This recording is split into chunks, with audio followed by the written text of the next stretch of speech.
pinihiwatig ni Jesus ang kanyang kamatayan. Ganito po ang nilalaman ng ating banal na aklat. Ngayon, ako'y nababagabag. Sasabihin ko na, Ama, iligtas mo ako sa kahirapang daranasin ko. Hindi, sapagkat ito ang dahilan kung bakit ako naparito upang danasin ang kahirapang ito. Ama, parangalan mo ang iyong pangalan. Isang tinig mula sa langit ang nagsabi, pinarangalan ko na ito at muli kong pararangalan. Narinig ito ng mga taong naroon at ang sabi nila, kumulog. Ang sabi naman ng iba, nagsalita sa kanya ang isang anghel.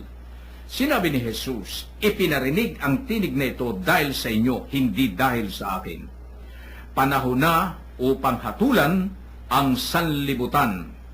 Itataboy ngayon sa labas ang pinuno ng sanlibutan ito. At kung ako'y maitaas na, ilalapit ko sa akin ang lahat ng tao. Sinabi niya ito upang ipakilala kung paano siya mamamatay. Sumagot ang mga tao, sinasabi sa kautusan ng Mesiyas ay mananatili magpakailanman. Ano't sinasabi mong dapat itaas ang anak ng tao? Sino ba ang anak ng tao? Sinabi ni Jesus sa kanila, konting panahon na lamang at makakasama ninyo ang ilaw. Lumakad kayo samantalang kasama pa ninyo ang ilaw upang hindi kayo dilimin. Hindi alam ng lumalakad sa dilim kung saan siya mapupunta. Samantalang kasama pa ninyo ang ilaw, manalig kayo sa ilaw upang kayo'y maging tagasunod ng ilaw. Yan po ang aking tinunghayan.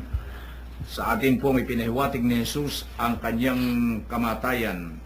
At itong ilaw ay sa Griego ay kung tawagin ho ito'y anak, ang ilaw. Sa Griego, ang ilaw. Ngayon, Kuya Ben, Kuya Joe, ano po ang inyong nakikita na dapat mai-transfer natin sa ating tagapakinig na aral na nakapaloob po rito sa tinunghayan kong ito? Mga kapatnubay, ipinihiwatig ni Jesus ang kanyang kamatayan. Ayon po sa banal na aklat, naparito po sa daigdig ang Panginoong Jesus dahil sa pagmamahal sa atin. Dumanas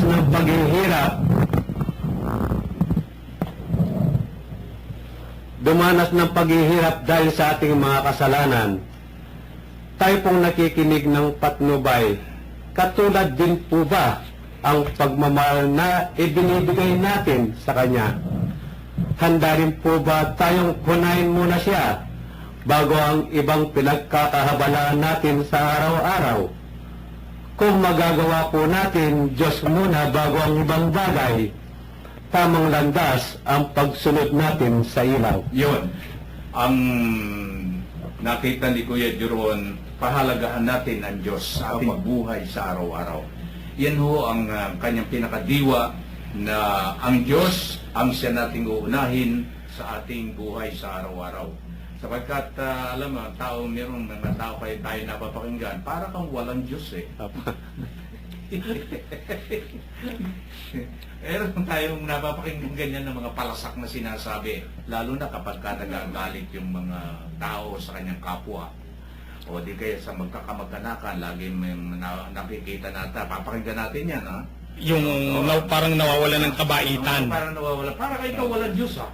Yun. Yung mga expression nila, ano. Ngayon, Kuya Ben, ano hong nakikita nyo rito sa ilaw na ipinahiwatig ho rito ang kanyang kamatayan, sapagkat ang ilaw na tinutukoy ho rito, alin ho ba? Mismong presente ng buhay ho ni Jesus Christ o yung kanyang mga aral? Ano po ang inyong nakikita rito? Alam, mabigat yung ilaw dito, pero bago po natin dakuhan yung ilaw na sadyang napakahalaga dito sa pinag-uusapan, himayin po natin unti-unti kasi mayroong mahalagang punto na dapat ditong malaman at mabigyan natin ng pagkakataon na maunawaan.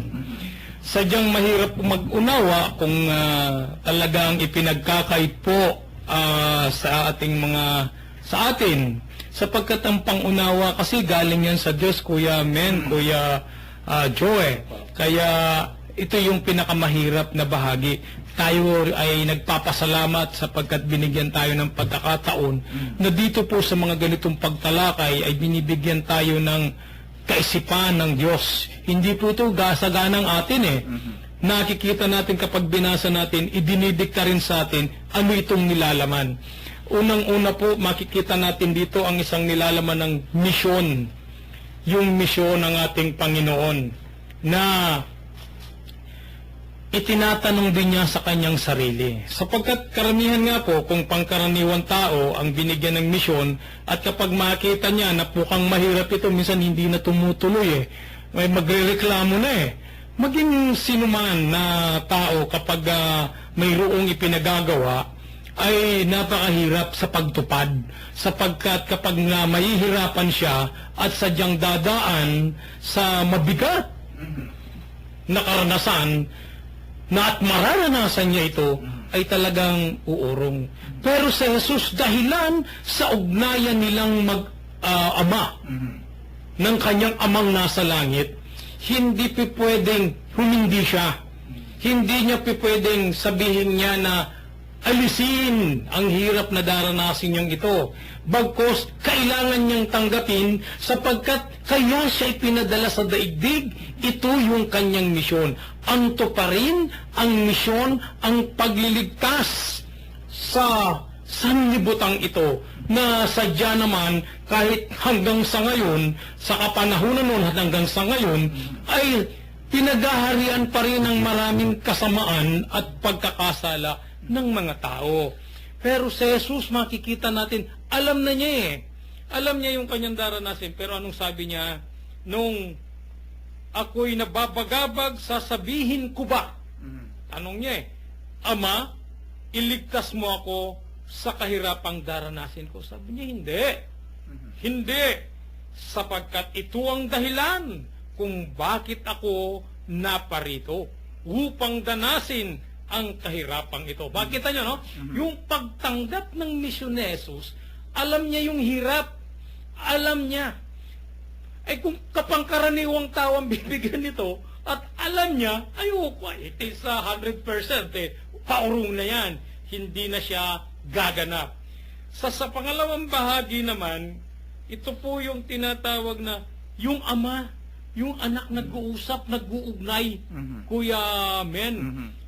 Pero ang problema, yung mga taong naroon ay hindi naintindihan at hindi naunawan, hindi pinagkaloob sa kanila ng Espiritu Santo. Ito yung nakakalungkot eh. Maswerte tayo sa kapanahunang ito sapagkat nababasa natin kung ano yung sinasabi ng Ama nung magsalita si Jesus. Ano ang sinabi niya? Sabi niya, Ama, parangalan mo ang iyong pangalan. Tapos sumagot yung ama. Ang ibig sabihin, sila nag-uusap. Sabi niya dito, pinarangalan ko na ito at muli kong pararangalan.